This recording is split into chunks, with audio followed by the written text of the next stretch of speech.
Estaba hablando sin. ¿Qué modalidad tiene el parcial? Bueno, igual ahí Lu le contestó. Y dice, hola, quería avisar que en PEDCO falta la bibliografía obligatoria de García Manríquez, Venta de órganos y desigualdad social. Bueno, ahí lo chequeamos eso. No sé si, chicas, usted lo puede correr en PEDCO y cualquier cosa me quedo cargándolo yo. Bueno, le vemos. Lo que iba a hacer ahora era pasar estas fechas en la parte de avisos generales. Ahí lo había colgado yo la vez pasada, el tema de la fecha. Lo habíamos puesto, ¿no? Sí, lo puse en el día que lo charlé con ustedes, lo subí a la tarde, creo. Chequéenlo por las dudas, pero... Sí, está ahí. Cambio fecha, segundo parcial. Genial. Y lo otro es, perdón, preguntan acá. Está bien, lo que pasa es que yo no las estoy viendo. Está bien, ¿no? Y múltiple opción, sí. Como el primer parcial va a ser el segundo. Múltiple opción, algunas verdadero o falso, bueno, más o menos así. Nada más por acá. Bien, bueno. Acuérdense que yo no los veo, están viendo todos las diapositivas ahora, ¿no? Sí. Bueno, acuérdense, porfa, chicos, que no los veo, así que cuando tengan dudas o algo, me activan el micrófono y me paran, ¿sí? Así hacemos la pausa. Entonces, como les decía, la idea de la clase de hoy es que veamos lo central de esta unidad 8, trasplantes de órgano, que sería lo que tendríamos que ver la clase que viene, eso lo van a ver ustedes solitos. Esta unidad número 8, entonces, trata de los aspectos bioéticos y jurídicos en la atención del paciente en proceso irreversible de muerte o altamente invalidante. Y lo primero que nos tendríamos que preguntar cuando empezamos a ver estos temas es por qué la bioética reflexiona acerca de estas situaciones. Y quizá la respuesta la encontremos en las modificaciones operadas en los últimos tiempos en torno a los contextos en los cuales se produce la muerte, ¿sí? La muerte dejó de ser una muerte natural, ¿sí? La muerte natural hoy se circunscribe a supuestos de accidente o muerte súbita y que en números son muy reducidos para dar paso a muertes que cada vez más se producen en contextos hospitalarios, fuertemente tecnologizados, despersonalizados, ¿sí? Atravesados sobre todo por la cuestión tecnológica y la medicina intensiva, paliativista, etc.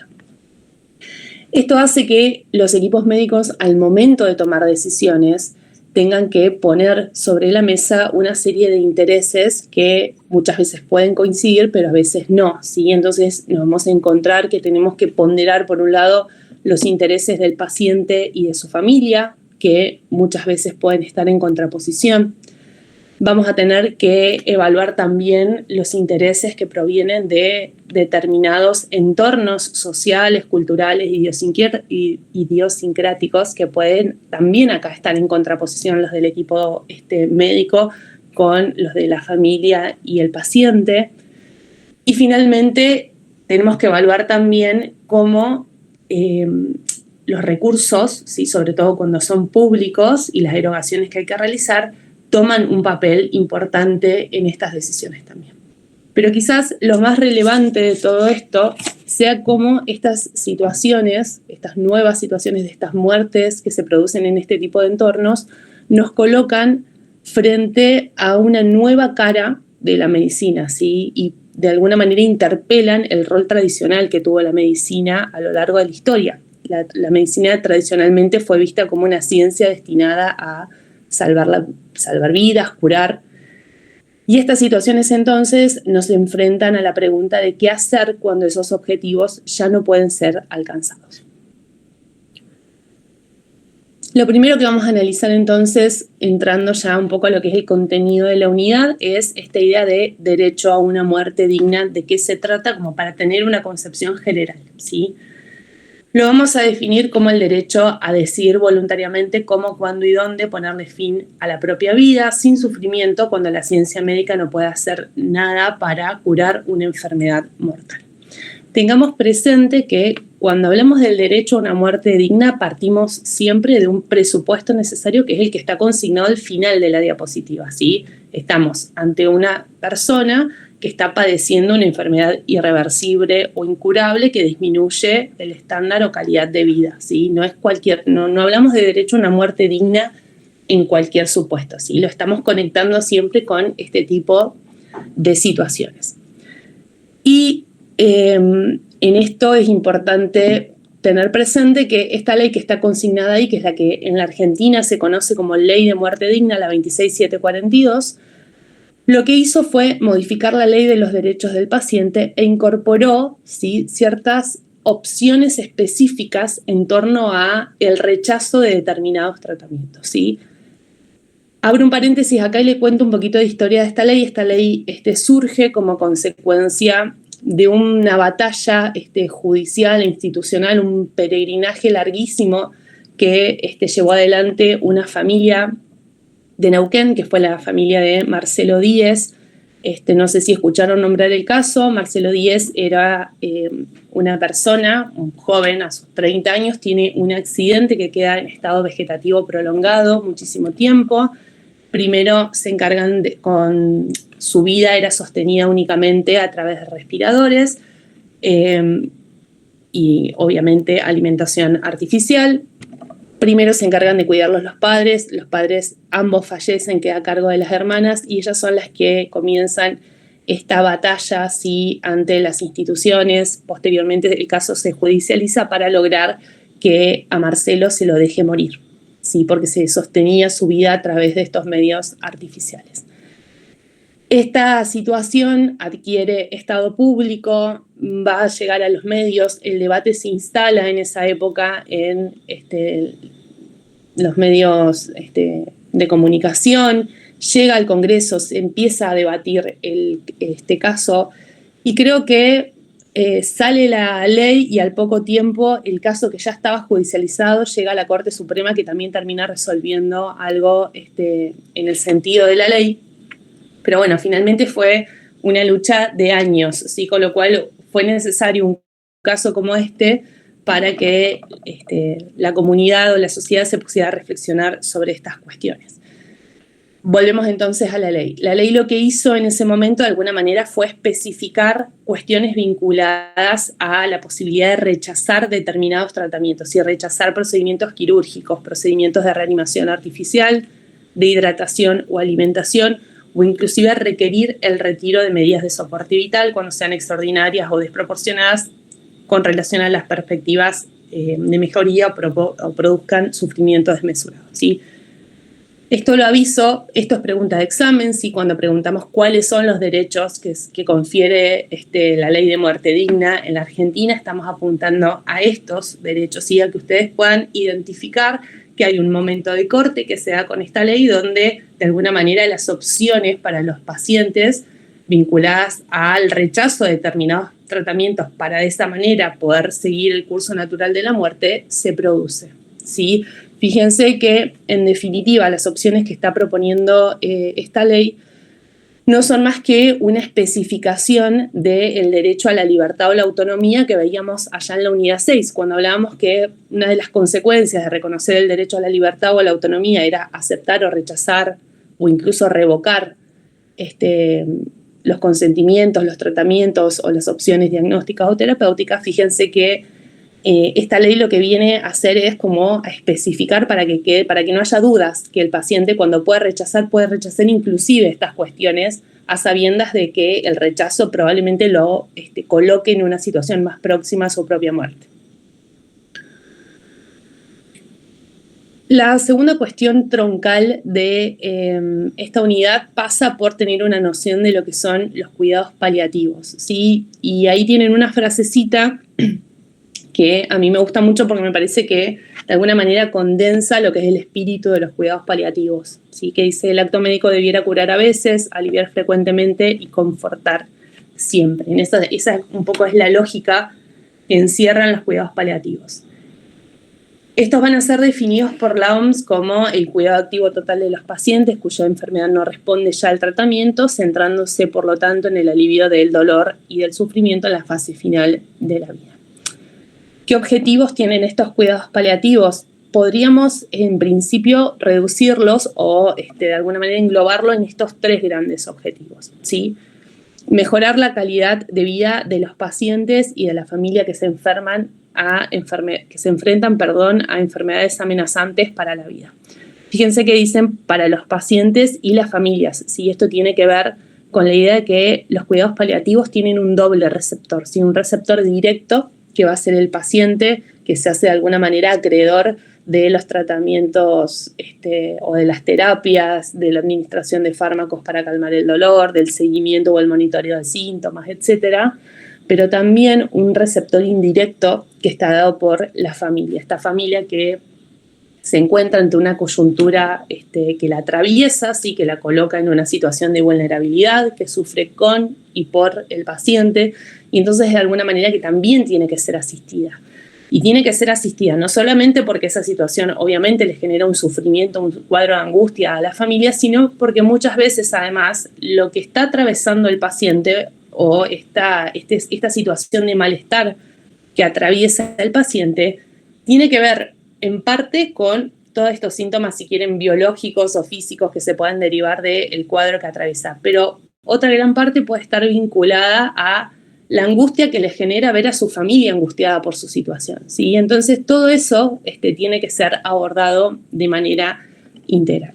Y acá aparece entonces esta idea de la importancia de la comunicación efectiva, que también algo ya charlábamos en la unidad 6, ¿sí? La importancia de que los equipos médicos desplieguen y desarrollen habilidades comunicacionales, ¿sí? Que puedan comunicarse adecuadamente con el paciente, con su familia, ¿sí? Que puedan, acá también aparece la importancia del derecho a la información en su aspecto de adecuación subjetiva, objetiva, cualitativa y temporal, ¿sí? Más que nunca, la importancia de que los médicos puedan brindar información adecuada y suficiente, clara, veraz, sobre el cuadro que está atravesando el paciente, tener empatía y sensibilidad para ir manejando los tiempos y para ir detectando cuáles son las preocupaciones que tiene tanto ese paciente como su familia, ¿sí? Y por dónde viene la raíz de esos malestares que se están generando a raíz de este cuadro que atravesamos. Porque como les reitero, como les decía recién,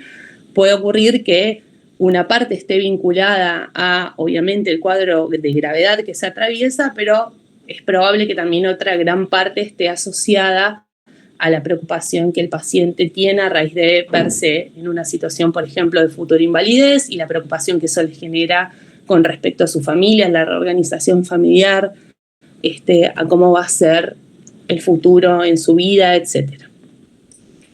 El segundo objetivo es proporcionar apoyo espiritual y psicológico desde el momento del diagnóstico hasta el final de vida y durante el duelo. Sí, acá esto tiene que ver con un poco con resignificar la muerte, sí, reconfigurar la idea que tenemos de muerte para pasar de verla como un tema tabú sobre el cual no hablamos en la cultura occidental a un tema que lo ponemos sobre la mesa, ¿sí? Lo charlamos con nuestros seres queridos sobre cómo queremos que sean nuestros últimos días, cómo queremos atravesar esos últimos momentos para concebir a la muerte como el punto final de un proceso llamado vida, ¿sí? No como algo extraordinario o que nunca nos fuera a suceder.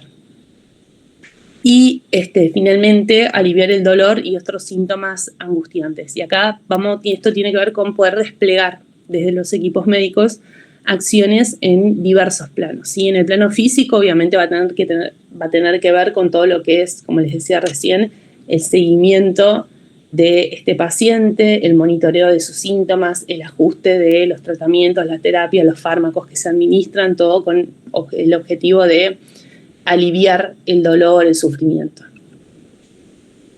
Desde el punto de vista psicológico, brindar este aporte o soporte, este apoyo emocional y psicológico, tanto a él como a su familia.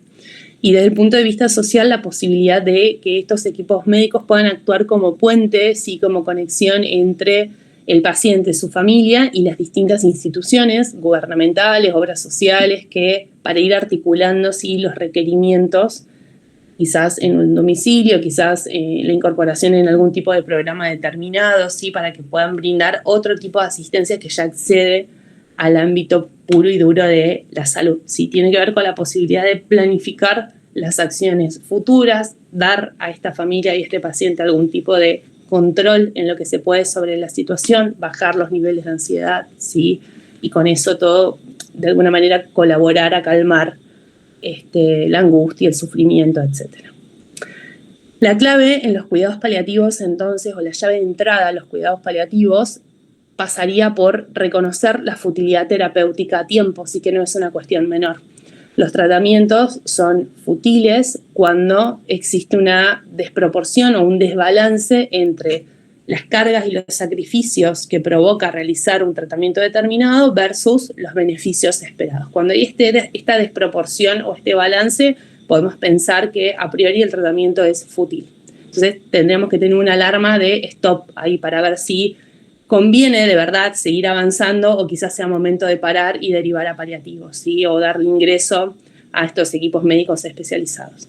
Y obviamente lo que queremos evitar es el encarnizamiento terapéutico, que esto ya está más en el campo de la mala praxis. ¿Sí? Cuando existe la intervención es sobredimensionada y no tiene ninguna finalidad terapéutica o ninguna utilidad, ¿sí? Sino que hay una sobreintervención del paciente.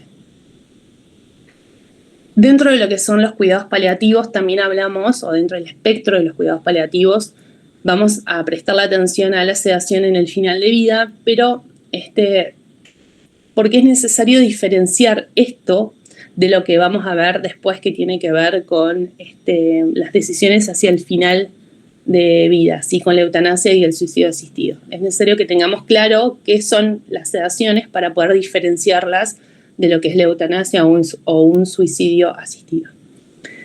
La sedación paliativa entonces aparece como la posibilidad de administrar fármacos para reducir la conciencia con el fin de aliviar uno o más síntomas, y puede o no ser reversible y darse en distintas situaciones clínicas. La diferencia con la sedación terminal o en agonía es que acá también vamos a administrar fármacos, el objetivo es el mismo, aliviar un sufrimiento, pero que en estos casos es imposible, ¿sí?, aliviar ese sufrimiento de otra manera que no sea Estamos ante estas situaciones límites cuando estamos en la sedación terminal. Y ese alivio del sufrimiento entonces se logra a partir de la administración de fármacos que disminuyen la conciencia de una manera muy profunda y previsiblemente irreversible, ¿sí? En estos casos, los pacientes se encuentran muy próximos a la muerte. Eso los va evaluando el equipo médico, que son los que saben acerca de qué proyección puede tener temporal puede tener un cuadro determinado, ¿sí? Pero acá me interesa como hacer hincapié en esto, que el fallecimiento de los pacientes en esta segunda opción no se produce porque le administramos el fármaco, ¿sí? El fármaco lo que hace es disminuir la conciencia únicamente y lo coloca en este estado de inconsciencia prolongada, del cual probablemente no lo podamos sacar. La muerte se produce por la progresión natural de la enfermedad o el cuadro que está atravesando el paciente, ¿sí? Es lo que también en bioética se conoce como el principio del doble efecto, ¿sí? Cuando yo busco lograr un efecto positivo y necesariamente para lograr ese efecto positivo tengo que provocar un efecto negativo. En este caso, el efecto positivo estaría dado por el alivio del dolor y el sufrimiento para el paciente. El efecto negativo que conlleva este tipo de accionar es que el paciente se ve privado de su conciencia en forma anticipada a su muerte, ¿sí? ¿Hasta acá alguna duda, consulta, comentario? ¿No? No, ninguna, pero... Bien. Vamos a ver ahora el tema de la eutanasia y el suicidio asistido, que también esto, en términos de lenguaje, en realidad en los últimos tiempos ha habido como una cruzada a nivel mundial de distintos sectores, si se quiere, más progresistas, por nominarlos de otra manera, ¿sí? De la misma manera que yo cuando les hablaba de la interrupción del embarazo les decía, hoy en realidad tratamos de no referirnos al aborto, sino de hablar de interrupción voluntaria del embarazo, porque el aborto como que nos coloca en otro momento temporal y tiene toda una serie de connotaciones peyorativas que hoy intentamos de alguna manera despojarnos de ese tipo de connotaciones para pasar a verlas como una práctica médica más. Con la eutanasia y el suicidio asistido pasa lo mismo, ¿sí? Por esto a nivel mundial muchas de las nominaciones que se utilizan tienen que ver como decisiones al final de la vida, directivas al final de la vida, para no hacer referencia ¿sí? a eutanasia o a suicidio asistido, que pueden ser términos más controversiales, ¿sí? O que nos colocan en otros planos. Yo dejo de compartir pantalla y vamos a ver un minutito, perdón. A ver, acá. El videito que teníamos ahí para ver, uno de los videitos, el otro también es un corto, que si quieren lo ven solos porque ese es más largo. Si vemos el más cortito y seguimos con la clase.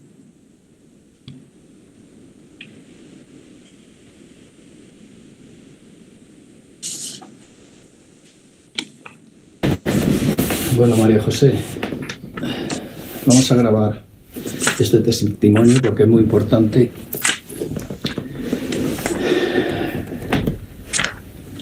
Para que quede constancia del deseo que llevas queriendo que se lleve a cabo, que es el suicidio tuyo. ¿Sigues con la idea de que quieres suicidarte? Sí. ¿Quieres esperar algo o qué es? No. No. ¿Quieres que se lleve a cabo ya? Sí. Sabes que te tengo que ayudar yo, que no hay nadie que te pueda ayudar. Y además no estaría bien que tú me lo has pedido, lo sabes. Me lo has pedido muchas veces, más de las necesarias, pero claro, yo confiaba en que se iba a aprobar lo de la eutanasia, pero visto lo visto. Hoy es 2 de abril de 2019. Entonces, ¿quieres e insistes de que quieres suicidarte? Sí. Vamos a ver, ¿quieres que lo prepare y lo hagamos mañana? Sí. Bueno, pues no hay nada más que hablar. Yo creo que... Cuanto antes mejor. No, María José, ha llegado el momento, el que tanto deseabas. Yo te voy a prestar mis manos. Eso es lo que tú no puedes, yo te voy a prestar mis manos. Primero vamos a probar con un poquito de agua, porque no sé yo si puedes tragar, ¿sabes? Si vemos que no puedes tragar, lo abortamos, porque... A ver, un poquito de agua.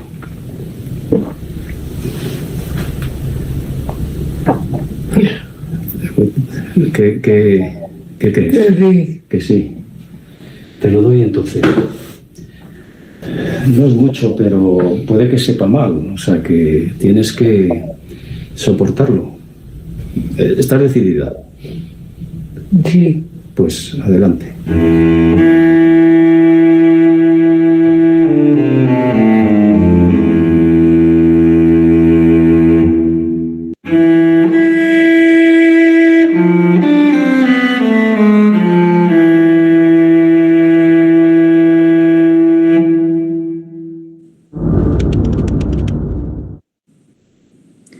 Bueno, ahí estamos. No sé si habían escuchado algo de este caso en España que sucedió hace unos años. En su momento lo levantaron bastante las noticias acá también por este videíto que había publicado su marido. ¿Ustedes escucharon algo? ¿Sabían algo de esto?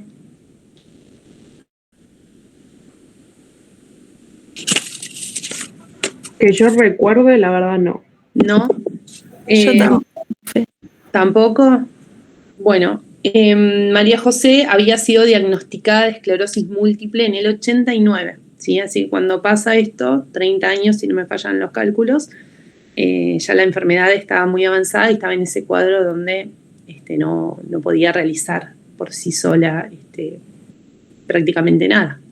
Entonces, en ese momento en España pasó con la eutanasia un poco lo que pasó en Argentina con el tema de la interrupción del embarazo. Tuvo 2 grandes momentos de discusión.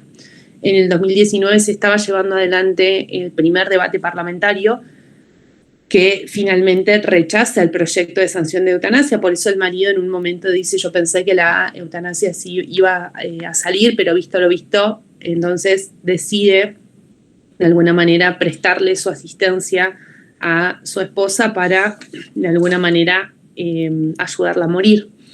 En ese momento, como en España no estaba sancionada la ley que legaliza la eutanasia, lo mismo que sucede hoy en la Argentina, la asistencia al suicidio está penalizada, ¿sí? Entonces, al marido de María José, que realiza este video de alguna manera para tomar constancia de lo que estaba pasando y lo difunde, se lo acusa justamente de asistencia o de cooperación al suicidio, que tiene, no sé si una pena de 6 meses de prisión, creo, en España.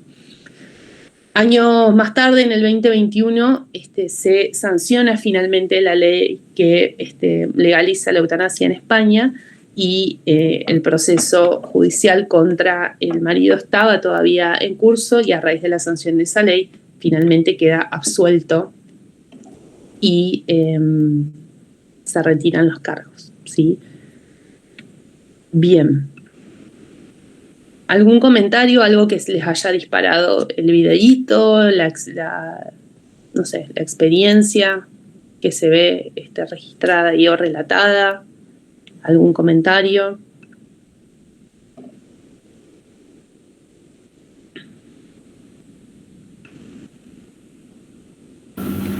Profe, ¿Sí? no sé si se escucha, no sé qué toque. Ahí está.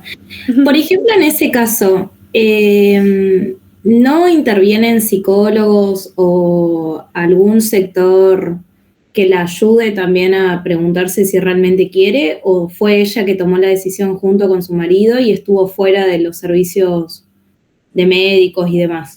Desconozco cómo era el caso puntual de ella, sí te puedo responder que en los países donde está legalizada la eutanasia, ahora lo vamos a ver en un ratito, el procedimiento tiene previsto una serie de instancias consultivas, y no es que el paciente solicita acceder a este tipo de prácticas y a los 5 minutos o al otro día viene el médico con los fármacos, se aplica y se pone fin, ¿sí? Justamente hay toda una burocracia, ¿sí? Un procedimiento montado que tiende a garantizar de alguna manera que esa voluntad que expresa el paciente sea auténtica.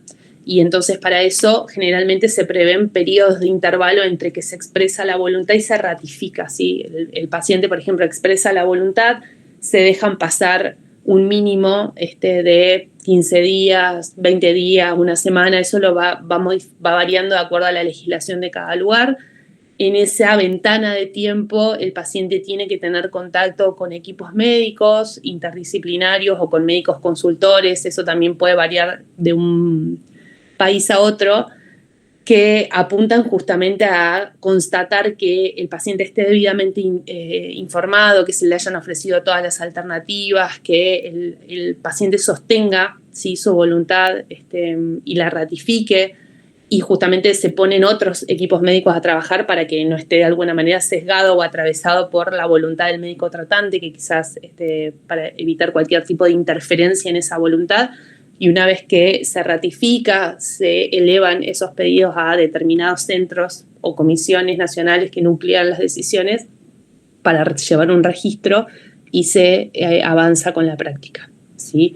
En este caso, entiendo que esto ya venía, por lo que no lo tengo acá, el registro lo voy a leer bien si quieren para la próxima clase. Lo que recuerdo era que esto era una decisión que ya había sido expresada, y esta persona no era alguien que nunca había tenido contacto con servicios de salud mental, por ejemplo, a raíz de este padecimiento, sino que por el contrario era algo que ya venía como meditada la decisión antes de llevar adelante la práctica. ¿Algún otro comentario, duda?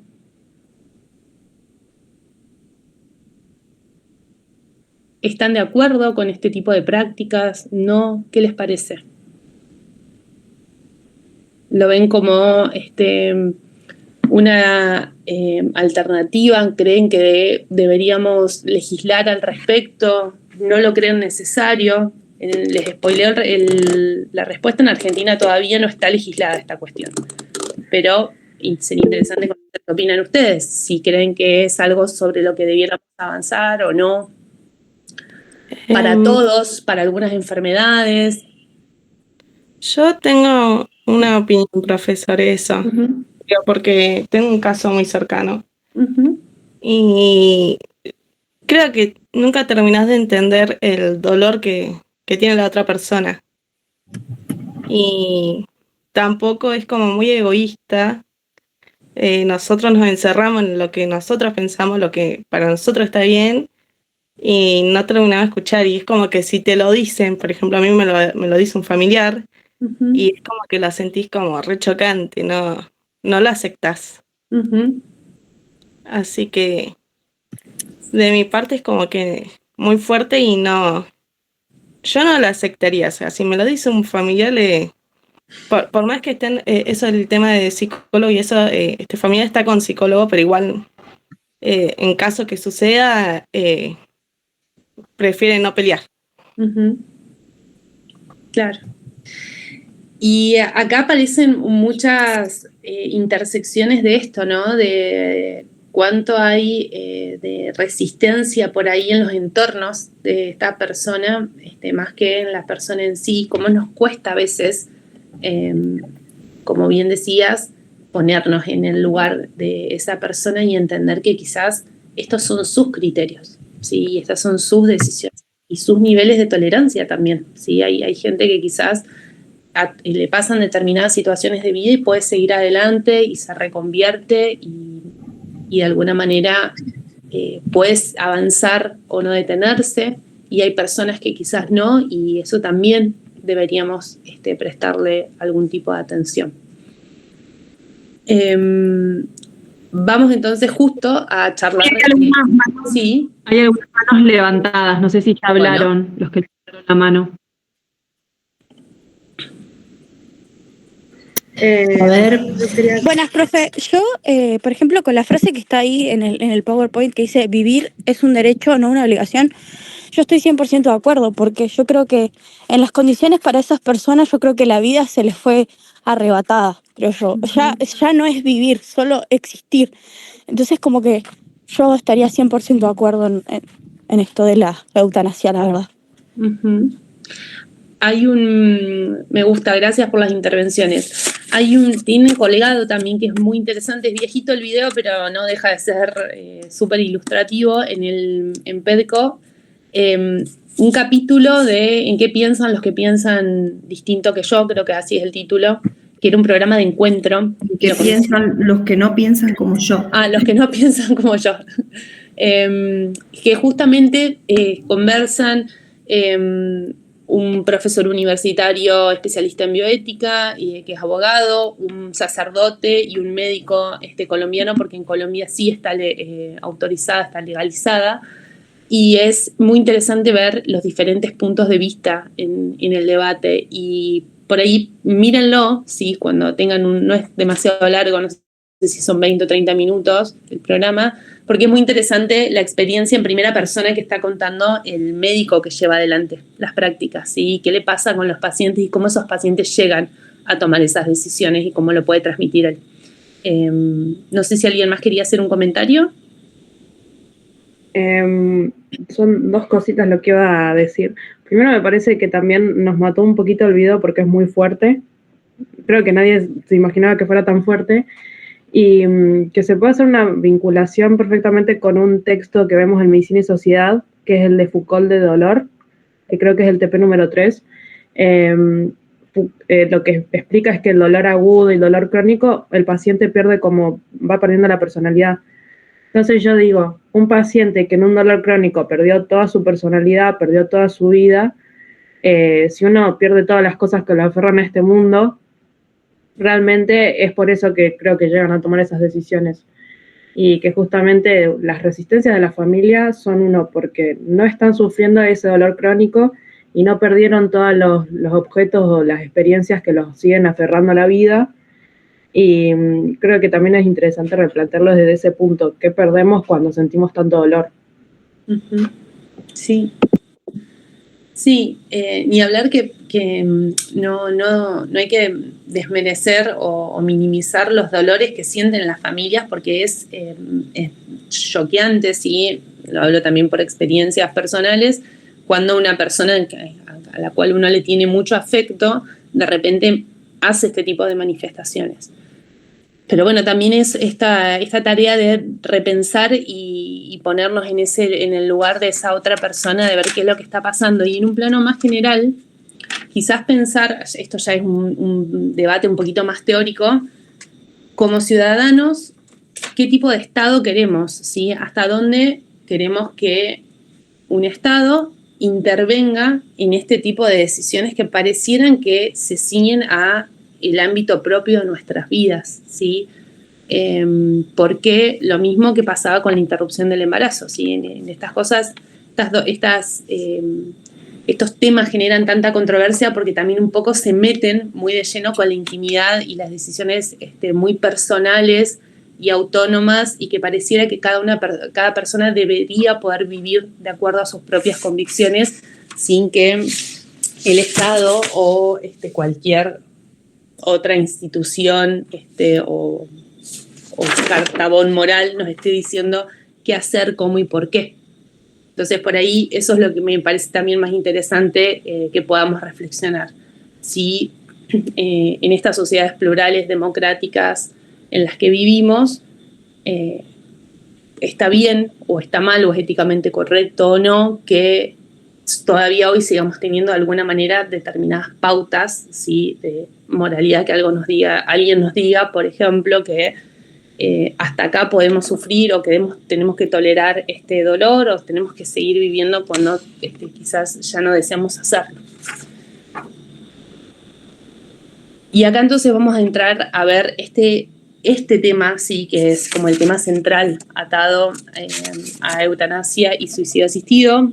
Hay una diferencia entre ambas figuras, la vamos a ver en un ratito, pero acá lo tratamos en forma conjunta porque en definitiva los debates asociados a eutanasia y suicidio asistido son los mismos, ¿sí? Están vinculados a las discusiones con respecto a la posibilidad de disponer o no de la propia vida. Y estas discusiones van a aparecer en el mundo en el siglo XIX, sí comienzan a hacer sus primeras apariciones, pero se profundizan durante todo el siglo XX y XXI.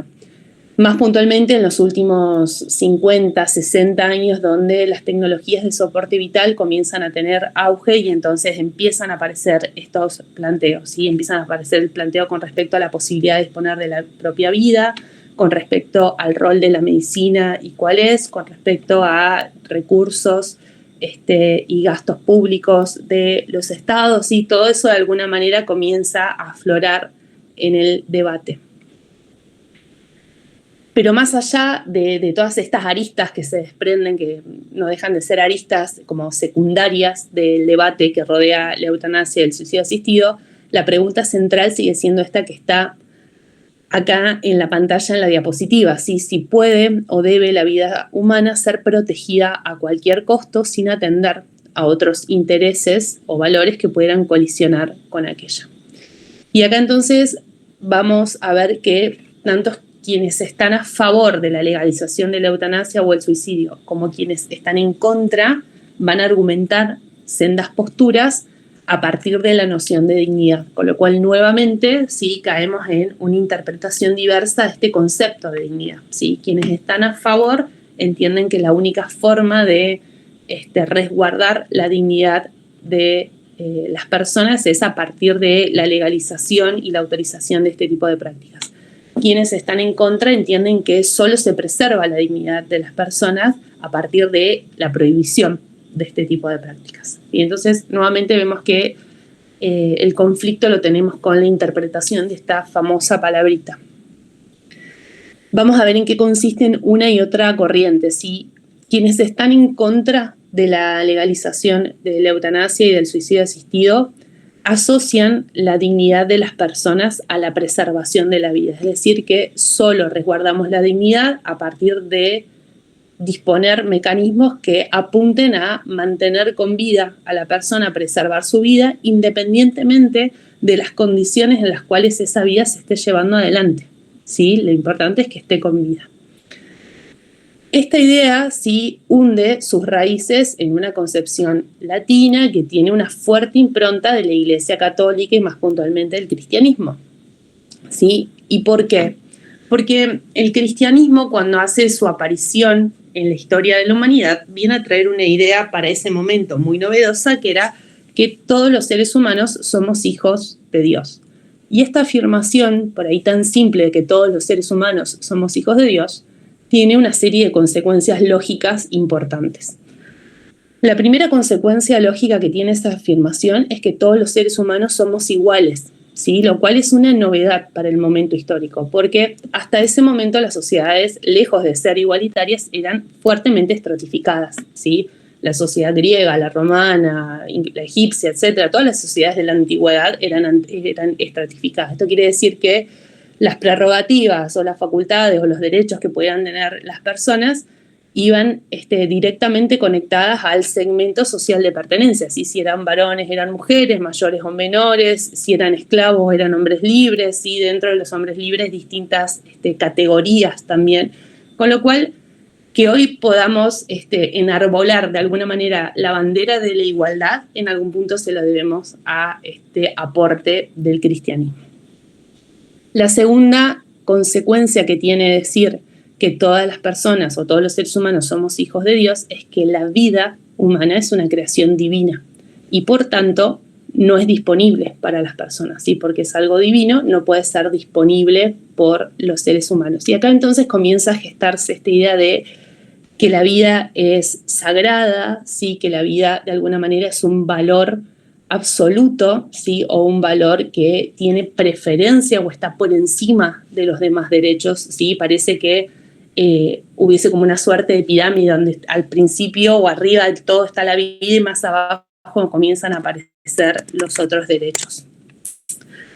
¿Cuál es el problema con esta concepción? Que de alguna manera comienza a tener fisuras, ¿sí? O desfasajes con lo que son las regulaciones normativas en los diferentes países, ¿sí? Porque si de verdad consideramos que la vida es un valor absoluto, ¿sí? O que las personas, los estados, etcétera, deben proteger la vida a como dé lugar porque es un valor absoluto, no se llega a entender cómo en prácticamente los ordenamientos jurídicos de todo el mundo existen mecanismos que de alguna manera habilitan o legalizan ponerle fin a una vida humana ante determinados supuestos, ¿sí? Tenemos, por ejemplo, en Argentina hoy la interrupción del embarazo, pero además tenemos la figura de la legítima defensa, y eso así se replica en otras sociedades, más todavía en aquellos casos que estamos ante sociedades que legalizan la pena de muerte. Quiere decir que pareciera que no podemos estar argumentando por un lado que la vida es un valor absoluto y por el otro lado tener legisladas, ¿sí? Ese tipo de figuras, porque aparece como una suerte de contradicción, ¿sí? Es contrafáctico. Y el segundo problema que plantea esta concepción es que hay una suerte de diferente o distinto estándar moral de valoración que se realiza en función si la vida se dispone en beneficio propio o en beneficio de alguien más, ¿sí? Acá aparecen estos cuestionamientos con los actos de heroísmo, ¿sí? Si una persona realiza un acto de heroísmo, se arroja a un lago para salvar a otro que se está ahogando y en ese accionar pierde su vida, ¿sí? No se reprocha éticamente ese comportamiento, por el contrario probablemente. En cambio, si una persona decide disponer de su propia vida en beneficio propio, porque por ejemplo se encuentra ante una situación que le resulte intolerable, ahí sí aparece un reproche ético o moral. Y entonces este distinto parámetro moral para valorar una y otra cuestión es lo que también hace que sea reprochable o que se le de alguna manera adjudiquen algunas críticas a esta posición. En la vereda enfrente aparece la otra concepción en la cual la dignidad se equipara a la defensa de la autonomía de las personas. Entonces son dignas las personas en tanto y en cuanto puedan gobernarse a sí mismas, decidir autónomamente y en condiciones de libertad. Esta es una concepción que se asocia más a las corrientes anglosajonas y que de alguna manera encastra mejor en una mirada laica, plural y armónica con los derechos humanos, ¿sí? ¿Por qué decimos esto? Porque en esta mirada, sí, o en esta segunda concepción, el derecho a la vida aparece colocado en un pie de igualdad con otros derechos humanos, entre los cuales, por ejemplo, se encuentra la libertad. Y no se le da preponderancia en abstracto a uno o a otro, sino que es la propia persona, de acuerdo a sus convicciones, en ejercicio de esta autonomía y libertad, la que define cómo hace jugar uno u otro o en qué momento le da preponderancia a uno u a otro, ¿sí?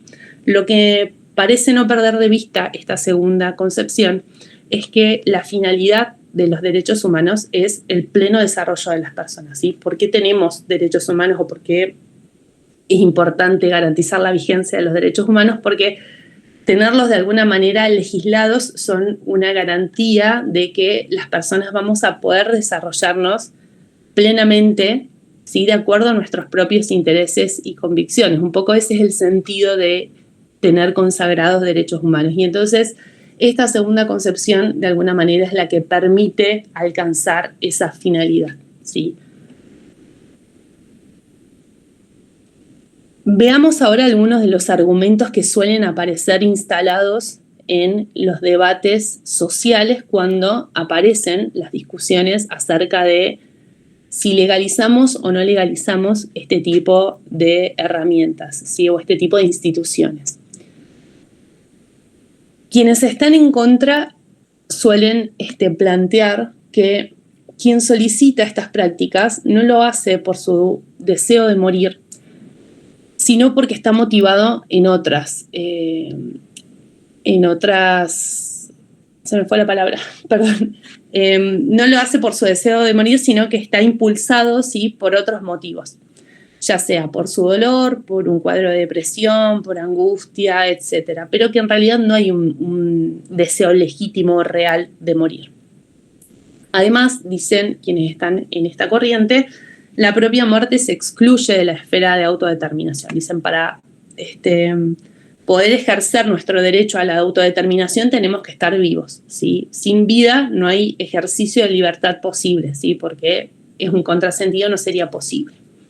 En la vereda enfrente, sí, quienes argumentan a favor de la legalización de este tipo de herramientas, marcan que hay dos valores fundamentales en la vida de las personas, que son la autonomía y el bienestar, pero siempre entendidos desde la propia concepción del paciente, ¿sí? Entonces, de alguna manera, esto permite que cada uno viva su vida de acuerdo a sus propias concepciones, ¿sí? De lo que es calidad de vida, buena vida y ejercicio de libertad. En el sector que está en contra, también otro de los argumentos que aparece es que la dignidad es inherente a la persona, por lo que no resulta posible admitir la destrucción de la persona, ¿sí?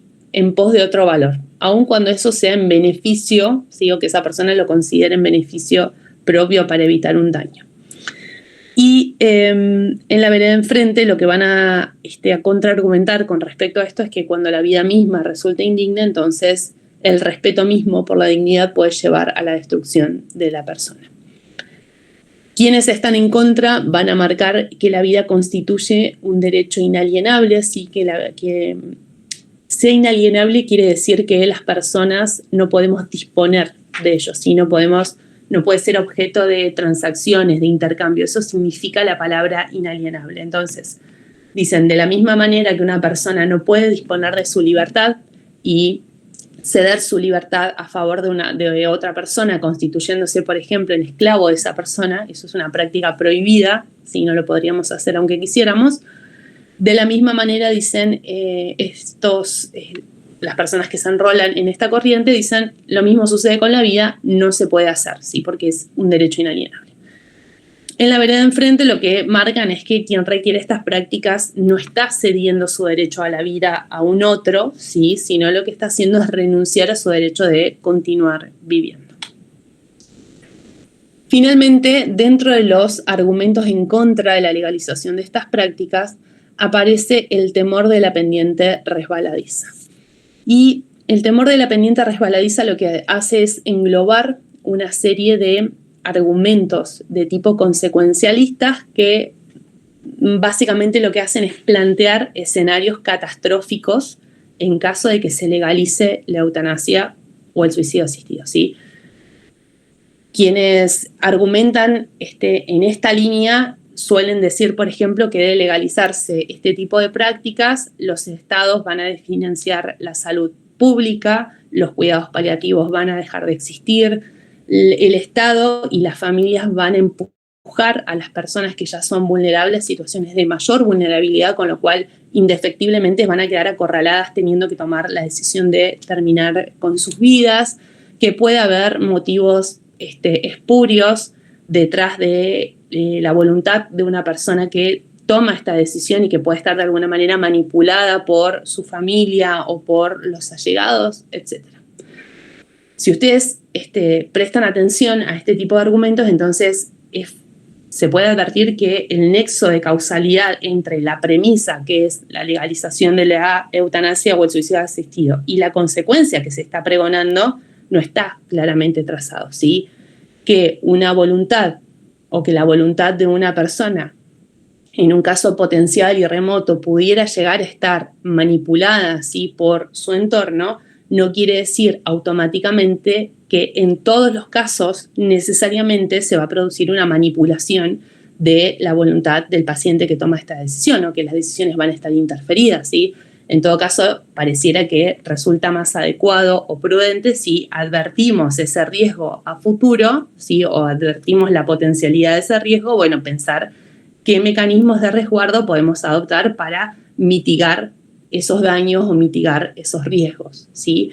Pero, como les marcaba, la pendiente resbaladiza es una falacia, ¿sí? Las falacias argumentales, esta palabrita que se instaló tanto ahora en este último tiempo, quiere decir que hay un error en la argumentación, ¿sí? La falacia es un argumento que en su estructura o en su forma a priori parece válido, ¿sí?, parece real, convincente, pero que a poco que uno lo examina advierte que hay un error porque no cumple algunas de las reglas de la lógica, ¿sí? En este caso, como les decía, no hay un nexo de causalidad claro entre la premisa y la consecuencia, ¿sí?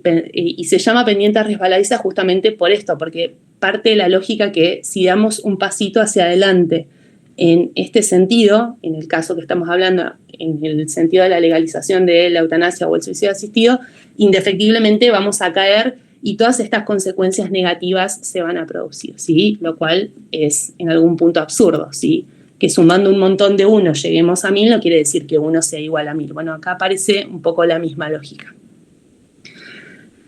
Además que, reitero, esas consecuencias que suelen presentarse en general no están acompañadas de estudios, ¿sí?, que puedan validar este tipo de conjeturas.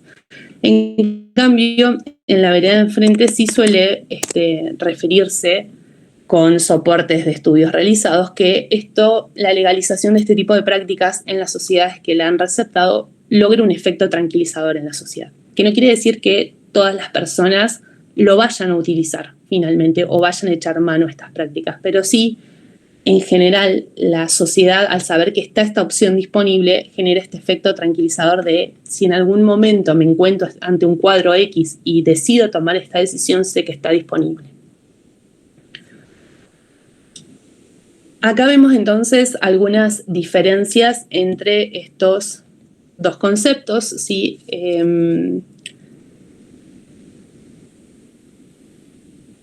La eutanasia la vamos a ver como esta intervención médica que provoca la muerte en forma rápida, eficaz e indolora mediante la aplicación de un fármaco en dosis letal a un paciente que padece una enfermedad grave que conduciría necesariamente a su muerte, o bien que le causa padecimientos permanentes y difíciles de soportar a raíz de un pedido voluntario de este último y en su propio beneficio.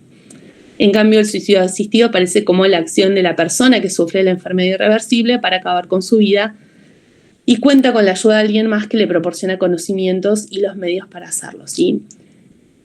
En líneas generales están mirando el mismo cuadro de situación, ¿sí? El paciente, para acceder a uno u a otro, el cuadro del cual se parte es el mismo. Estamos ante enfermedades graves, irreversibles, que necesariamente van a conducir a la muerte o bien que producen padecimientos permanentes y difíciles de soportar. O sea que tanto una práctica como la otra tienen en miras el mismo segmento, si se quiere, de pacientes.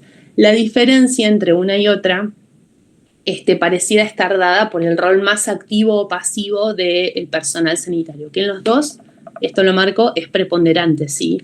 Sin embargo, parece que en una tiene un rol más activo, que es en la eutanasia, donde es el médico, ¿sí?, el que administra ese fármaco en dosis letal que provoca la muerte, y en cambio en el suicidio asistido es el propio paciente que se autoadministra los fármacos que le fueron prescriptos por el personal sanitario con una serie de indicaciones de cómo y cuándo tomarlos. ¿Sí? Esa pareciera ser la diferencia entre uno y otro. Y acá fíjense, como les decía, que el presupuesto del cual se parte es el mismo y entonces nos empezamos a preguntar qué estamos teniendo en mente cuando hablamos de la aplicabilidad de estas prácticas, ¿sí? Si cuando hablamos de una enfermedad grave o que provoque padecimientos permanentes y difíciles, hablamos solo de enfermedades de tipo física o padecimientos físicos, o estamos concibiendo también los padecimientos psicológicos, ¿sí? O las enfermedades de salud mental. Acá les quiero preguntar a ustedes qué piensan al respecto y si esto serían prácticas que tendrían que extenderse a todas las personas, independientemente de su edad, o solamente, por ejemplo, a los mayores de edad. ¿Qué piensan? ¿O qué les parece? Ahí levantaron la mano. Ahí.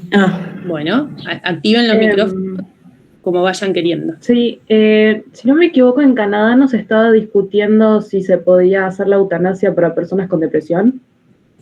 Sí. Claro. Yo pienso que en personas con padecimientos físicos como enfermedades o que sufrieron, por ejemplo, accidentes que los dejaron sin movilidad, como el de esta película, donde hay una chica que la contrata para que cuide al chico y, bueno, sucede toda una cuestión. En la parte quizás de padecimientos psicológicos, podría quizás llegar a dar un tirurí para que esa persona tenga más contacto con personal quizás de salud mental. Entonces, ver si se puede, digamos, solucionar por ese lado. Y me parece que también es una zona un poquito gris el tema de la edad, porque bueno, padecimientos tienen todos. Y también está esta película que la habían comentado la otra vuelta, donde trabaja el de la chica con cáncer que se quiere morir. Y que básicamente hace toda una artimaña. La decisión más difícil. Que la decisión más difícil. Tema así. Claro, que ella en realidad, estábamos charlando de que justamente la hermana es una copia para que la puedan salvar, pero al final la chica revela que la demanda a los padres, la hermanita y toda la cuestión, y hacen toda una trama solamente porque ella quería morirse. Exacto. Quería dilatarla el trasplante. Sí. Entonces, bueno, teniendo en referencia a todo eso, me parece que también hay que considerar a todos los que son las infancias, porque si nosotros, más especial acá legislado, estamos diciendo que a esa edad algún tipo de comprensión y autonomía tienen, tenemos que tenerlos en cuenta para que puedan tomar ese tipo de decisiones. Por lo menos para que tengan un espacio para expresarlo. Perfecto. Para mí, sí, Sofía. Tiene que ver también con la autonomía progresiva, y que lo mismo que pueden tomar decisiones sobre su propia vida a partir de los 16 años, deberían poder tomar decisiones sobre su propia muerte. Claro. O sea, aplicar el mismo criterio de los actos médicos en general a esto. Y claro. Y que sobre los padecimientos mentales también deberían poder acceder a eso. Y si fuera, por ejemplo, tengo entendido que la bipolaridad no tiene cura y que es un padecimiento que la gente sufre a lo largo de la vida y puede ser más intenso. Entonces también podrían decidir que quieren acceder a la eutanasia y deberían poder. Bien. ¿Alguien más que quiera compartir lo que piensa? ¿Tengo un comentario? Sí, me gustaría. Sí, Lucas, dale. A mí me gustaría un aporte pequeño. Pienso en esto de legislar el tema de la eutanasia en personas con padecimientos de enfermedades mentales, por ejemplo, o lo que hoy en día se considera enfermedades mentales, como en su momento la histeria se consideraba una enfermedad mental en las mujeres y hoy muy bien sabemos que no. Y partiendo desde esto, yo pienso que quizás es legislar una salida fácil a un problema complejo en el que también un poco el Estado tiene un peso y una responsabilidad, ¿no? Como que hay un montón de cuestiones que llevan a que las personas enfermen y a que las personas tengan o que no se sientan acompañados o no se sientan contenidos, y como que decir sí, que terminen su vida es un poco eso, una salida fácil a un problema complejo. Entonces me parece tenerlo en cuenta también. Bien, sí. Igualmente, no puedo dejar de trazar por ahí paralelismos con lo que pasaba en su momento con el debate de IVE acá, que también se decían, bueno, cuando se hablaba de las políticas de salud sexual y reproductiva y el tema de los embarazos adolescentes no deseados y demás, y quizás la legalización o abrir estas vías no tenga que ver con dejar de hacer otras cosas, y como en ese momento se decía, la legalización de la interrupción del embarazo no quiere decir que abandonemos políticas de ESI o que de hecho esa ley justo salió con la ley de los 1000 días, pero por ahí en general no se trata de dejar de hacer cosas, ¿sí? En líneas generales los países que lo tienen legalizado no quiere decir que retiran intervención en otros aspectos. Pero buenísima la intervención, Lucas, gracias. En el chat. De Elma, que dice, pienso que si la eutanasia se convierte en un derecho, muchos de los responsables de causar enfermedades graves o de afectar la dignidad de las personas podrían evadir su responsabilidad, lo que aumentaría la incidencia de patologías debilitantes y muertes evitables. En la actualidad, bajo las dinámicas del mercado, diversos factores deterioran la salud y empujan a las personas a considerar terminar con su vida. Por ejemplo, alguien con cáncer provocado por la exposición a agrotóxicos podría desarrollar una depresión severa que lo impulse a optar por la eutanasia. Sin embargo, ¿no sería más sensato enfocarnos en resolver las causas subyacentes de estas tragedias? Comparto un poco lo mismo que le dije a Lucas, pero no sé por qué lo ven como que abrir esta opción implica dejar de actuar en los otros campos. En definitiva, para esa persona que ya tiene cáncer, por ejemplo, siguiendo el ejemplo, por la exposición a agrotóxicos, la no legalización de la eutanasia, si fuera ese su deseo, ¿sí? Seguimos hipotetizando sobre un cuadro que lo estamos armando acá entre todos, pero en ese caso, seguimos, a la persona esa no le estamos solucionando nada, probablemente a los otros tampoco, y sí creo que sería conveniente llevarlo a un debate más integral, pero no sé por qué se piensa como que esto, ahí es donde yo veo, y eso es lo que hacía referencia antes con el tema de las pendientes resbaladizas, ¿sí? Ese tipo de lógicas empiezan a aparecer. Que nos pedían la mesa, ¿no?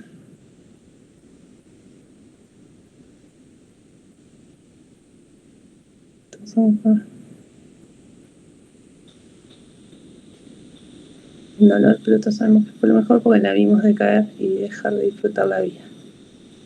Bien. Sí, por ahí eso es lo que y vuelvo a marcar esto para que nos pongamos a pensar cuando construimos argumentaciones, porque pensamos que hacer esto necesariamente implica retirar, por ejemplo, intervención de políticas públicas, retirar financiamiento estatal para salud, pensar que vamos a dejar de investigar a las personas que generan enfermedades, etc.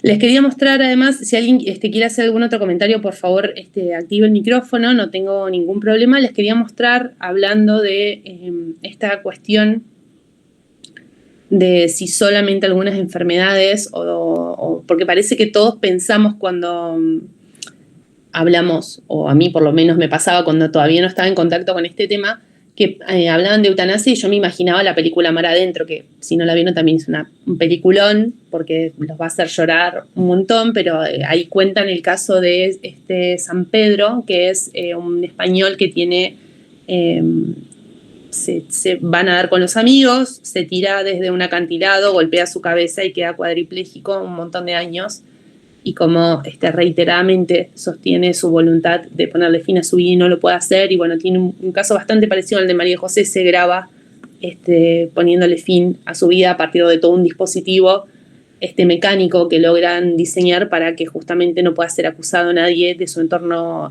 familiar o de amigos.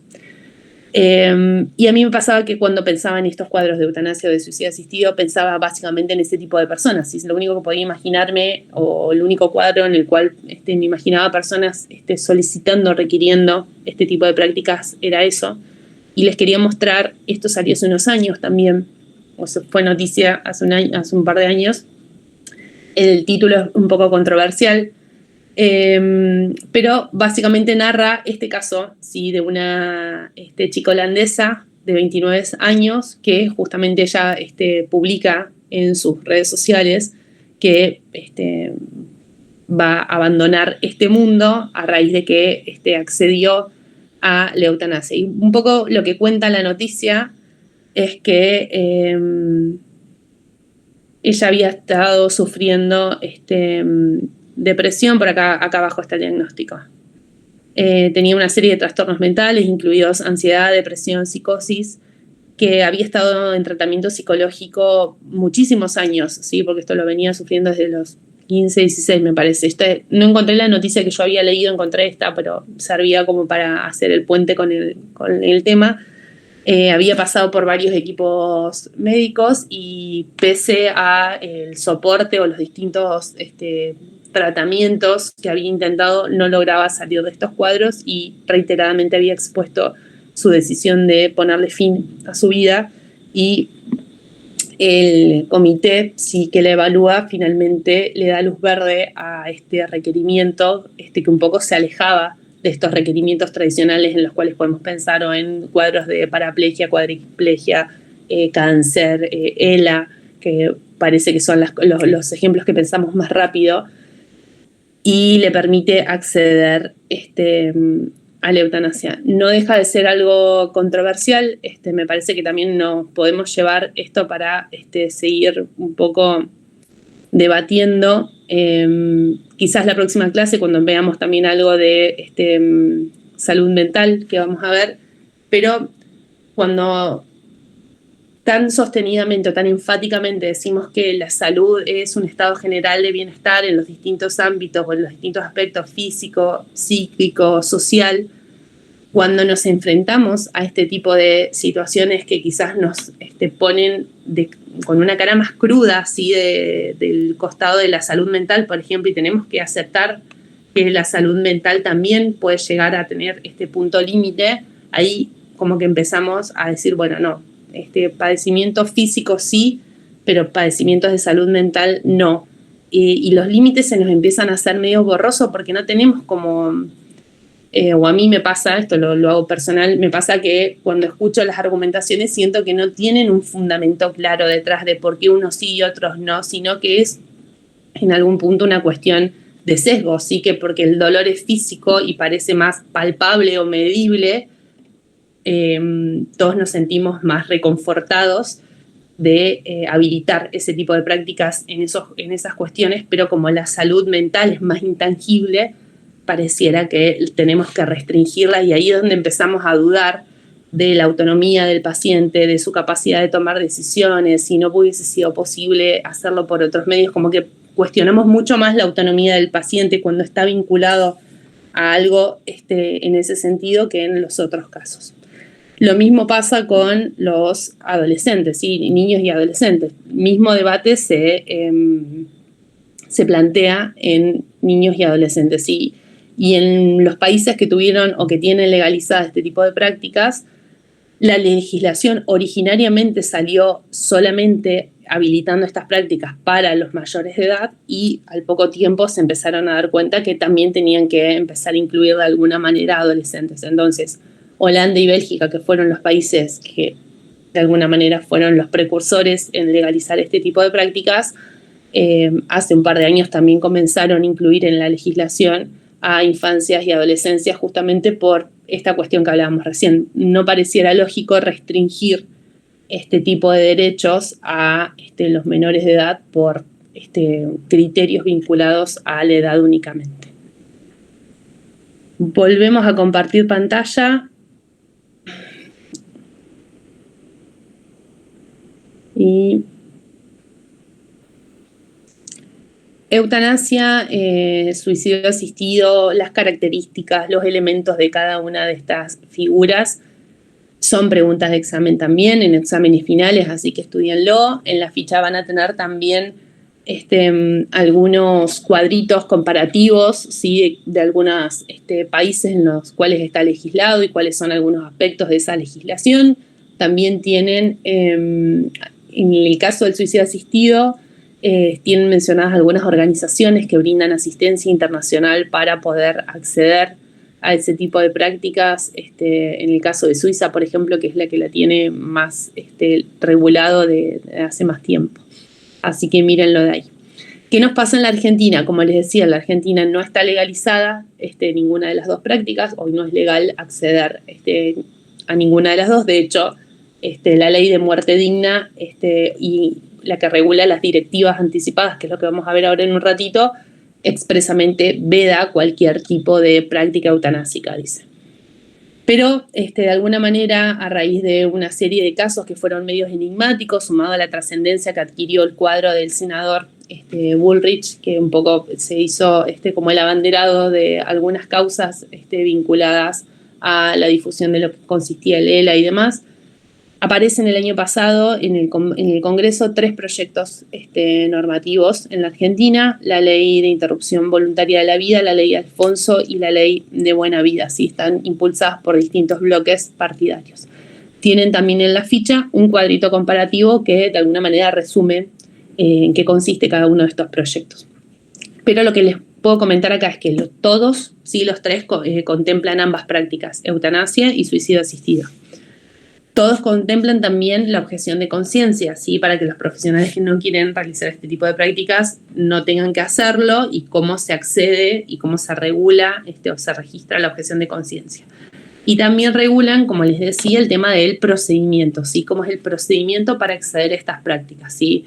Desde que se formulan, cuánto es el plazo ventana de espera, qué tipo de comité o equipo o consultor interviene, a cuánto tiempo, cuántas veces hay un plazo de espera, si es una sola, si es más de una vez. Toda esa regulación está especificada en los 3 proyectos. Y después las diferencias entre uno y otro van a estar más que nada en la terminología que utiliza, en los requisitos específicos para acceder a las prácticas, si solo los mayores de edad, si los mayores de edad y los adolescentes en qué franja etaria, si solamente las personas nacionales o también residentes. Esas cuestiones van a ver que hay una serie de diferencias entre uno y otra. Y finalmente, la mayor o menor burocracia que atraviesa el trámite. Cuando hablamos de burocracia que atraviesa el trámite, estamos hablando de estos tiempos de espera entre la solicitud y que finalmente se autoriza o se rechaza, cuántas interconsultas hay que hacer, los intervalos de tiempo, etc. Lo último que vamos a ver hoy es este tema de las directivas anticipadas, que las vamos a definir como esta variedad de documentos mediante los cuales una persona civilmente capaz y bioéticamente competente, sana o enferma, y en uso de su autonomía, consigna determinadas pautas o indicaciones referentes a cómo deberá procederse a su respecto en materia de atención médica que se le prestará ante un futuro estado patológico en caso de incompetencia sobreviniente, ¿sí? Básicamente, la directiva anticipada lo que nos permite es prever, ¿sí?, un supuesto de incompetencia cuando yo ya no pueda expresar mi voluntad y consentir, ¿sí?, dar mi consentimiento informado en forma simultánea a la práctica. Entonces, yo previendo algún escenario futuro, digo, si me pasa esto, o si llego a estar en este cuadro, quiero que se haga conmigo tal o cual cosa. Si quiero que tal persona sea mi representante o tome decisiones con respecto a mi salud, quiero que no me conecten a respiradores, que no, por ejemplo, me pasen hidratación o alimentación artificial, que no me reanimen, etc.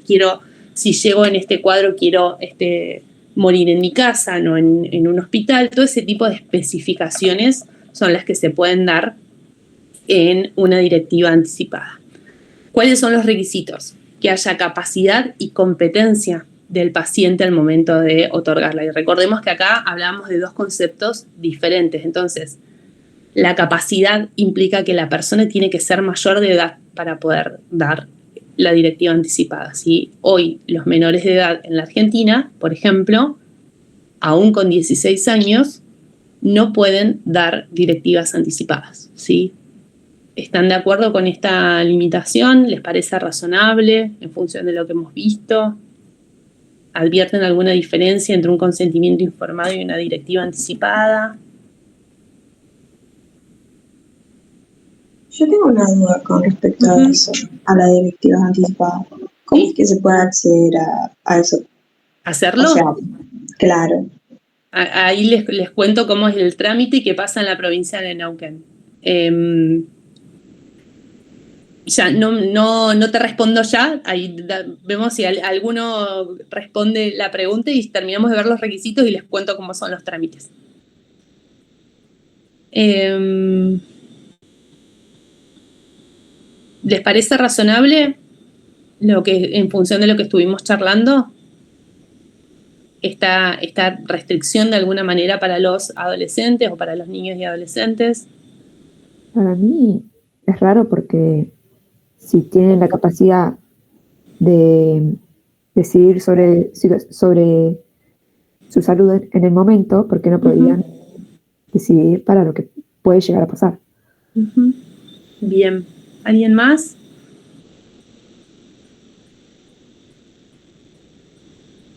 Bueno, gracias por la intervención. En realidad coincido y comparto. Yo tengo como una crítica personal en este punto que no me terminan de cerrar los argumentos que se dan para esta limitación. Sin embargo, detrás de los fundamentos normativos de esta limitación, lo que se dice es que una cosa es tomar una decisión en el momento, rodeado de las circunstancias y los aspectos que pueden estar atravesando esa situación que de alguna manera como que lo colocan al adolescente en situación y parece que eso le da otra perspectiva a la situación y entonces por eso puede brindar un consentimiento en simultáneo. Y una cosa diferente pareciera ser esta posibilidad de proyectar escenarios futuros y hacer una suerte de consentimiento informado anticipatorio. Eso es como el fundamento detrás de limitar las directivas anticipadas para los niños y adolescentes. Entienden que hay como una diferencia en algún punto ontológica entre lo que es un consentimiento actual y un consentimiento futuro y que no es posible extender esa proyección porque no habría como cabal comprensión o posibilidad de comprender o dimensionar las consecuencias futuras. La realidad es que en lo personal coincido con la compañera, entiendo que este fundamento a mi modo de ver es un poco débil, si no veo cuál sería el sentido de si le estamos permitiendo, lo estamos considerando al adolescente un adulto a partir de los 16 años, cuál sería el sentido de limitar el acceso a estas herramientas o supeditarlo a los 18 años. Es que también... ¿Sí? Es que también ese tipo de decisiones no lo toma cualquier adolescente, lo toma un adolescente que vive su vida relacionada en un hospital y probablemente ya haya considerado todo eso. Entonces, Exacto, sí, eso también es cierto. Y eso también incide en lo que es la autonomía progresiva. Sí, claramente ese adolescente que quizás su vida estuvo asignada por una hospitalización crónica o intermitente a lo largo de su vida, tenga otro nivel de madurez, otro nivel de conciencia que lo que puede ser un adolescente que nunca atravesó por este tipo de cuadros. Entonces también eso, cuando hablábamos que la autonomía progresiva tiene que ver un poco con las circunstancias particulares y que las medimos en el caso concreto, tiene que ver con dimensionar estas diferencias que se pueden dar. No podemos decir que todos los adolescentes de 16 o todos los adolescentes de 13 no van a tener o van a tener conciencia de determinados escenarios y consecuencias. El segundo requisito, como decíamos antes, es que la decisión debe estar debidamente informada. Si es un consentimiento informado anticipado, con lo cual todo lo que vimos del derecho a la información y el derecho a la libertad y a la autonomía deberían volcarse en estas directivas anticipadas. van a condensar indicaciones o valoraciones acerca de cómo actuar en caso de una eventual situación de salud. Por eso proyectamos como distintos escenarios futuros. Y esto es importante, el cuarto requisito es que se dé el cuadro de futura incompetencia sobreviniente, así que el paciente no pueda, decíamos que la competencia era esta capacidad de comprender la información que se me está brindando, formular una decisión y poder expresarla. Cuando eso ya no es posible, actúan las directivas anticipadas. No antes, ¿sí? Si el paciente todavía puede brindar su consentimiento informado en forma personal, no habría motivo para ir a buscar una directiva anticipada. ¿Sí? Esto solamente se vuelve operativa o eficaz ante supuestos de incompetencia. Retomando lo que la compañera preguntaba hace un ratito, ahí les muestro. Esto es lo que tiene diseñado la provincia de Neuquén, que ustedes pueden acceder, creo que lo tenemos cargado en PDCO. Si no, después les pasamos el link. Es el formulario para el registro de las directivas anticipadas en atención de salud. ¿Sí? Hay una hojita informativa que completa este formulario donde explica qué son las directivas anticipadas, en qué consiste, en qué tipo de directivas puedo dejar, si las puedo modificar o no, es como una o dos carillas informativas, y acá entonces este es un formulario que se va completando preferentemente siempre con la asistencia de los equipos médicos que se traten, ¿sí? Consignan los datos personales y va a dar una serie de indicaciones. La idea de esto es que estas directivas anticipadas puedan estar cargadas en Andes y así ser accesibles para todas las personas. Esto ocurre acá en Neuquén. Entiendo que hay otras provincias que también tienen, ahí se los voy bajando para que puedan ver como el estilo de cláusulas preforma que suelen tener estas directivas anticipadas. Pero por fuera de estos casos, también lo tienen en la ficha, la forma en la cual hoy el Código Civil prevé que se tienen que dar las directivas anticipadas es a través de o un escribano público, si yo voy como paciente ante un escribano público y le relato cuáles son mis directivas anticipadas, ¿sí? Por ejemplo, le digo, y el escribano entonces va a labrar un acta y eso se protocoliza, queda en un registro y a través de ese registro se le da publicidad. Esa es una forma y entonces el escribano debiera dejar constancia de este tipo de cuestiones. Si yo no quiero sufrir dolor, quiero morir en mi casa, no quiero recibir asistencia respiratoria mecánica, etcétera, todo eso se deja en un acta protocolar. Esa es una forma. O la otra forma es a través de los juzgados de primera instancia. Entonces yo debería hacer un trámite judicial, ¿sí? Que básicamente también se introduce el pedido, se deja constancia por escrito con firma de abogado de todo lo que son mis directivas anticipadas y el juez de alguna manera emite una resolución donde le da validez o autentica esa forma. ¿Qué pasaba con estas dos formas? Son las que están previstas en el Código Civil y rigen para todo el territorio de la Argentina.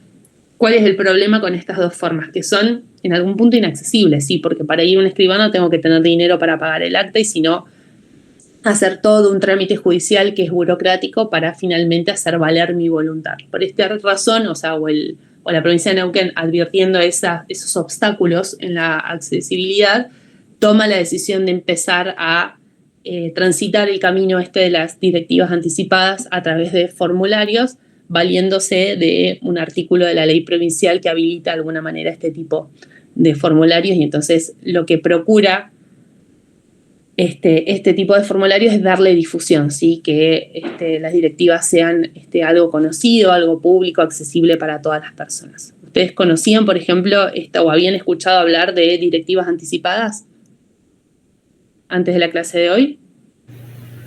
La verdad que no, profe.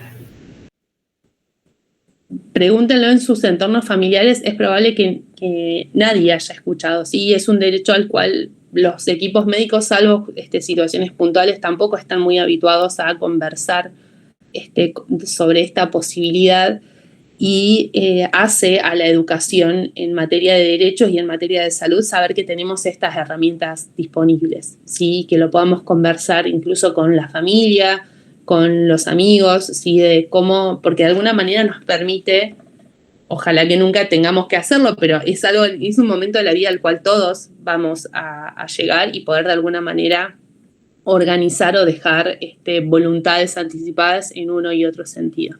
Me acuerdo que un año habíamos hecho esa tarea de que pregunten, a ver, de sus familias o de sus entornos, quiénes conocían o qué entendían que eran las directivas anticipadas o la ley de muerte digna, y no hay mucha conciencia sobre cuáles son los derechos que nos asisten en esos tramos finales de vida. Así que es importante también que podamos tomar dimensión de eso. A ver, ahí estaba viendo en el chat.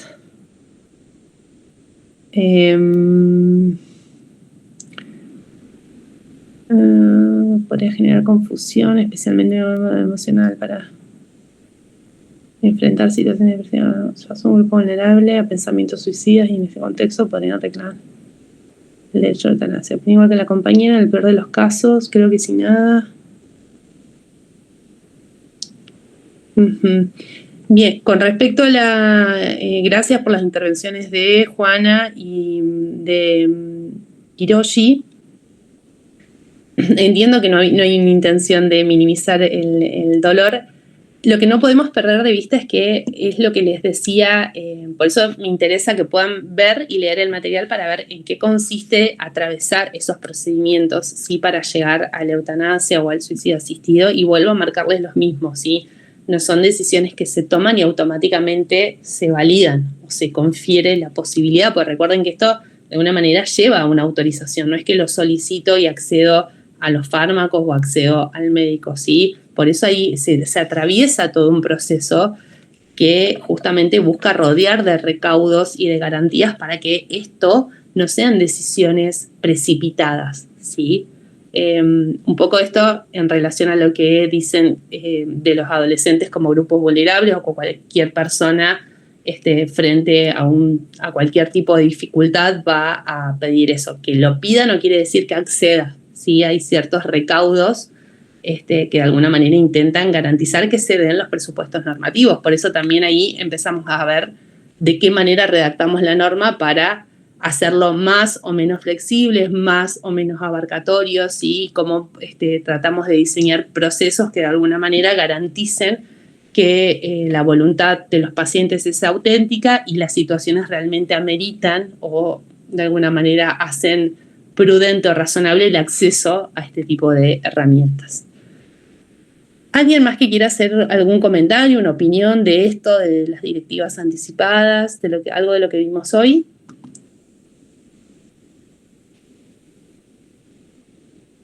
¿No? Bueno, sí. Recordé un caso que fue muy conocido acá en Cipolletti, de un adolescente que estaba depresivo. Básicamente avisó que él se quería morir y iba a Pollolín. Intentó suicidarse, pero lo encontró justo el guardia. Bueno, lo pudo salvar. Supuestamente el chico estaba remontando, está con psicólogo y demás, pero sé que se pudo escapar un día de su casa y fue y terminó el cometido en el mismo lugar. Y en esos casos, o sea, el chico ya había avisado. Sí, por eso no podemos perder de vista, como cuando yo les decía con la objeción de conciencia, no pierdan de vista cuál es la actividad o lo prohibido. Acá no pierdan de vista el presupuesto que habilita el acceso a este tipo de prácticas, ¿sí? Que son padecimientos graves, irreversibles, enfermedades que conllevan a la muerte, ¿sí?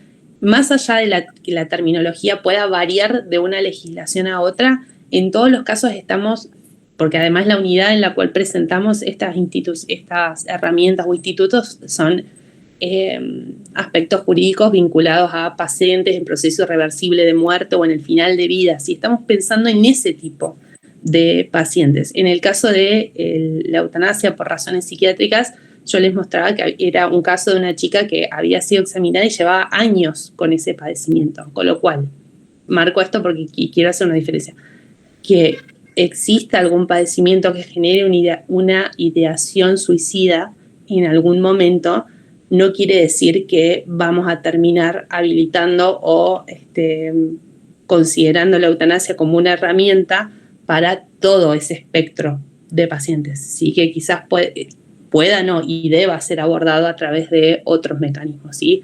Acá estamos en otros escenarios, ¿sí? Estamos pensando en otro tipo de pacientes, y por eso siempre, para habilitar, les vuelvo a marcar esto, para que se habiliten estas herramientas se tienen que dar los presupuestos que contempla la norma que los legaliza, ¿sí? Nosotros hoy no tenemos norma que legalice. Tendríamos que ir a ver en cada país cómo está redactada la norma para ver qué espectro de pacientes está contemplando esa norma. A mí me interesaba como traerle estos debates de si solamente padecimientos físicos, si además padecimientos de salud mental. Si son padecimientos de salud mental, bueno, ¿cuáles? ¿Qué tipo de requisitos vamos a pensar? Si quieren, buscamos para la clase que viene, ya que vamos a hablar de salud mental, y busco y si encuentro un poco más del cuadro que tenía esta paciente en Holanda para que podamos desasnarnos un poco más y ver realmente qué es lo que estaba pasando o cuál fue el dictamen que elaboró el comité que finalmente le habilitó la eutanasia. Pero para que se queden tranquilos, no es que cualquier cuadro con ideación suicida o cualquier cuadro de depresión o cualquier manifestación que un paciente exprese que quiere poner fin a su vida va a habilitar indefectiblemente el acceso a estas prácticas, ¿sí?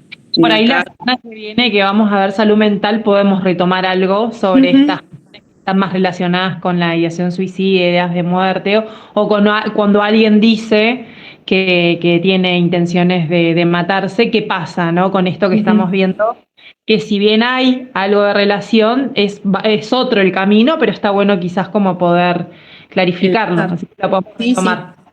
Buenísimo, ahí lo dejamos entonces en el tintero para que los retomemos la clase que viene. ¿Algún otro comentario? ¿Alguna otra acotación? ¿Dudas? ¿Inquietudes? ¿No? Ninguna, profe.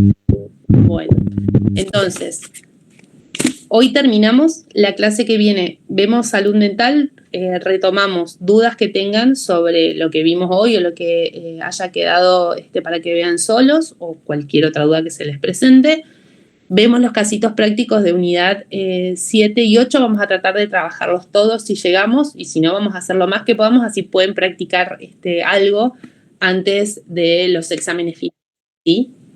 Lo que hay de salud mental es eso de lo de Girardi. No, lo de salud mental, Romy, es de, ¿cómo se llama la autora? Florencia, no. Está lo de Florencia Luna y lo de Paulovic. Yo ahora voy a checar en Petco y se los marco. Bien. Los liberamos, entonces. Nos vemos el martes que viene. Nos vemos, profe.